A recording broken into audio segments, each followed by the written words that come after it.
migrating into less and less coherency.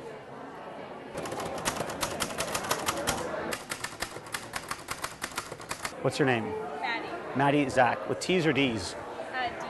What do you want a poem about?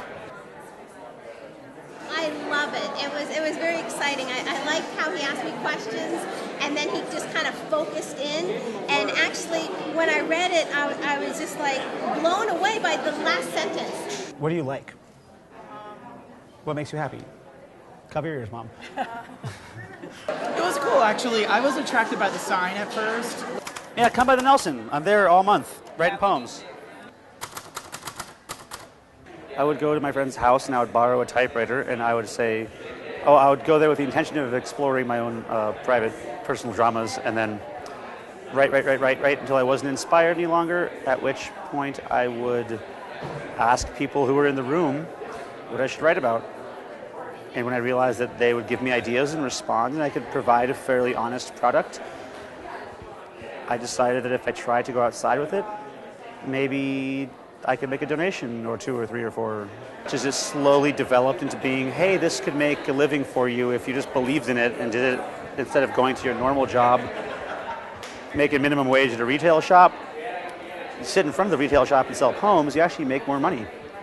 Ride the wild, Denver Little. Stay free, man. That's awesome. Well, I think what makes this particularly unique is that Zach does it on the spot, and it's stream of conscious.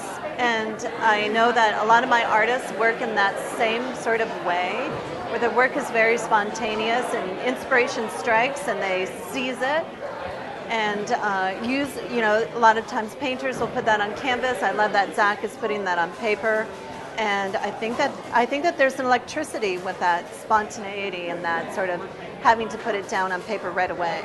Your poem is epic. No, it's epic. It's like, what? Epic narrative, dude. George Lucas, eat your heart out. Meeting someone right immediately and coming up with something like this that actually is meaningful to me is pretty amazing, actually. The challenge to have someone give you a little piece of data and open up a space that can potentially include really profound truths without necessarily saying them. I don't think I actually have to write poems. I think I have to take the typewriter out, and that's the job. The job is in the typewriter, not in the poem. Because most people don't have a very advanced relationship with poetics. They're not like, not a poem or is a poem. It's just sort of like an open-ended, like, I was told it was a poem, so it became a poem in that moment. It just really solidifies what I do as an artist, because I work with my hands, and he works magic on the typewriter. Let's keep it clean. What do you want a poem about? He took my topic to a completely different direction, but it's cool. He's clearly creative. He has a great imagination. Are you in love? Yes. With who? Yeah, I like to meet new people, but I don't like to maintain consistent connections. It's like Kim Gordon said, I used to have dreams and then they all came true, so now I have a whole bunch of other dreams, you know what I'm saying? But they're actually the same ones. Thank you so much. It's all broken. I'll see you soon. Take care of yourself, ride the wild, be well, come to the Nelson, buy a poem. Yes, actually, Thank you, sir. planning on coming, actually. Well, I came to you instead. But come anyway, because it's cool. They have ancient magic.